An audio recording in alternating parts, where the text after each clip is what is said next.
Isang mapagpalang araw po sa ating lahat. Isang mapagpalang araw po lalo na sa ating Panginoon. Ako nga po pala si John Robin Medina at ngayong araw po ay samahan ninyo akong pag-aralan at unawain ang mga salita ng ating Panginoon.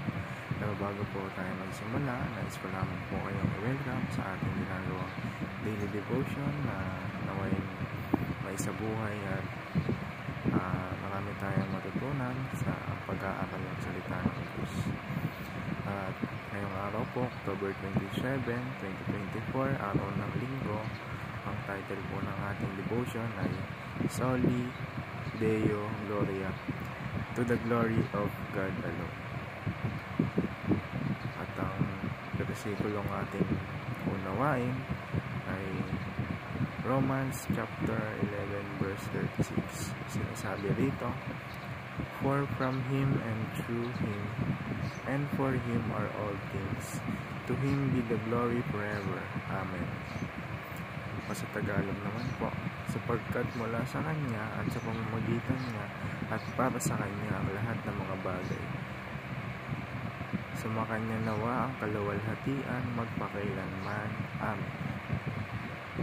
At para naman po sa ating katuroan ngayong araw, unang-una po, God created all things for His glory.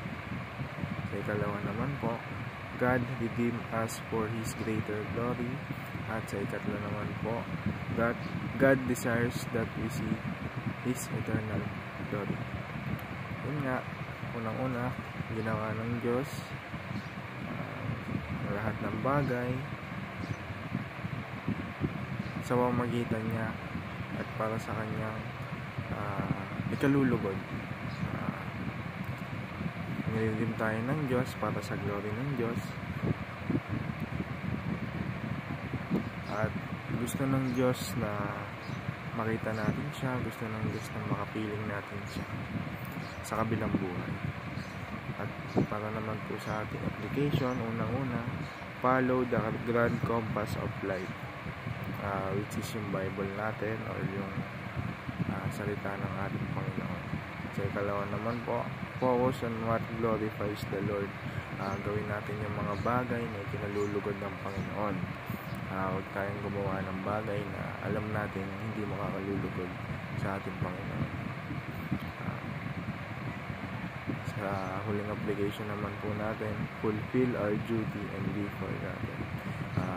Yun nga yung duty natin dito sa mundo, yung ipalaganap ang Kanyang mga salita.